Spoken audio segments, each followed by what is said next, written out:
বিসমিল্লাহির রহমানির রহিম। আসসালামু আলাইকুম। মফস্বল সাংবাদিক কমিটির ব্যানারে আমরা যে আসছি, এখন উপস্থিত আছে ফেনীতে।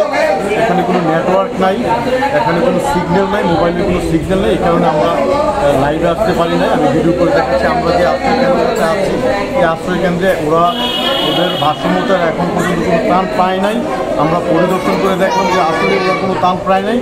এই কারণে আমরা এখন রাত প্রায় 10টা বাজে আমরা ফেনীতে এই আশ্রয় কেন্দ্রে আমরা ত্রাণ সামগ্রী বিতরণ করার জন্য উপস্থিত। যদি আমি আপনাদেরকে দেখাই যে এই যে আমাদের মফস্বল সাংবাদিক ফোরামের যে ত্রাণ সামগ্রীগুলা, এই যে ত্রাণ সামগ্রী, একটু লাইট দাও, এদিকে একটু লাইট দাও। হ্যাঁ, এই যে আমাদের ত্রাণ কথা বলে না, এই যে আমাদের ত্রাণ সামগ্রীগুলা। আমরা যদি একটু আশ্রিত মানুষগুলাকে আপনাদেরকে দেখাই, হ্যাঁ, যদি একটু আশ্রিত মানুষগুলাকে আমরা দেখাই যে সাইক্লোন সেন্টারে বা যে সেন্টারে বানবাসী মানুষগুলাকে যদি আমরা দেখাই আপনাদেরকে, একটা বিশাল সাইক্লোন সেন্টার। হ্যাঁ, অনেক, এখানে কোনো বিদ্যুৎ নাই, কোনো খাবার নাই ওনাদের। এখানে আমরা এমন একটা সেন্টারে এসে উপস্থিত হলাম যে এখানে ওনাদের কোনো কিছুই নেই। আমরা আলহামদুলিল্লাহ পর্যাপ্ত পরিমাণে ত্রাণ সামগ্রী যেগুলো এখন এখানে বিতরণ করব। আচ্ছা, আপনারা যদি একটু দেখেন আর কি যে বিষয়গুলা, মানে যদি চোখে না দেখেন যে বর্ণাঢ্য মানুষের যেই অবস্থা আমরা সচোখে দেখলাম, একেবারে বর্ণনা দেওয়ার মতো না। তো আসলে যে বিষয়টা,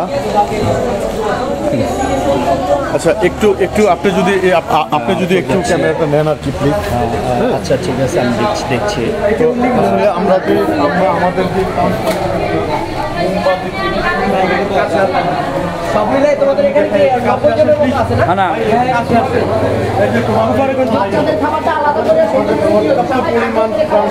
আপনারা দেখতে পাচ্ছেন, আমরা এই বানবাসী মানুষগুলোর জন্য এই সেন্টারে এখন আমরা এগুলো বিতরণ করব ওনাদের মাঝে। তো আসলে আমি যে কথাটা আপনাদেরকে বলতে চাই, আপনারা যারা ত্রাণ সামগ্রী নিয়ে আসবেন, আপনাদের উদ্দেশ্যে শুধু একটাই কথা যে আপনারা সঠিক জায়গায় নিজ হাতে পরিবেশন করুন, নয়তো বা আপনারা সেনাবাহিনীর সহযোগিতা নেবেন, বা আপনারা এত কষ্টের ত্রাণগুলোকে যেন যত্রতত্র যার হাতে রাস্তাঘাটে কেউ বিলি করবেন না। তো যাই হোক, আমরা এখন ত্রাণ বিতরণ করব আপনাদেরকে। আবারও একটু দেখে আমি আপনাদের কাছ থেকে বিদায় নিচ্ছি।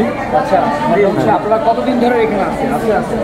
আচ্ছা চাচা, আপনি বলেন তো এখানে কতদিন ধরে আছেন? আজকে 4 দিন। 4 দিন ধরে না? আচ্ছা। আপনাদের বাড়িতে এখনো কি পানি? আপনাদের বাড়ি কোথায়? ফেনী কোথায়? বাইতুল শরীফ মসজিদ। শহরই না? শহরের বাইতুল শরীফ। আরে আচ্ছা, আরেকটা কথা, যেটা শহরের রাস্তাঘাটগুলো বন্ধ, একেবারে পানির কারণে একেবারে বন্ধ। আমাদের মা বোনেরা, শিশু বাচ্চা সহ এই সাইক্লোন সেন্টারে বিদ্যুৎবিহীন একেবারে অবর্ণনীয় অবস্থা। তো যাই হোক, আমরা এখন ত্রাণগুলো বিতরণ করব। আপনাদের কাছ থেকে বিদায় নিচ্ছি। যে যেখান থেকে দেখছেন আমাদের লাইফে, এই যে দেখেন যে শিশু বাচ্চাগুলা যে শুয়ে আছে, আসলে আমি এগুলো আপনাদেরকে বর্ণনা দিয়ে বোঝাতে পারবো না যে তাদের কত কষ্ট। আপনারা যে যার মতো করে এসে সাহায্যগুলো রাস্তাঘাটে দিবেন না, একটা সেন্টার যাচাই বাছাই করে দিবেন। এই যে মানুষগুলা একেবারে খেয়ে না খেয়ে মানে বেঁচে থাকাটাই খুব কষ্ট হয়ে যাচ্ছে। এই যে একজন বাবা এখানে বসে আছেন। বাবা, আসসালামু আলাইকুম। বাবা, কতদিন যাবত আছেন এখানে? হ্যাঁ, বহুত দিন হয়ে গেছে না? আল্লাহর উপর ভরসা রাখেন, ইনশাআল্লাহ সব। আসলে মানুষগুলোর সাথে যে কথা বলবো ওইরকম কোনো পরিবেশও নাই, যে মানুষগুলা না খেয়ে একেবারে। তো যাই হোক, আমি বিদায় নিচ্ছি আপনাদের কাছ থেকে।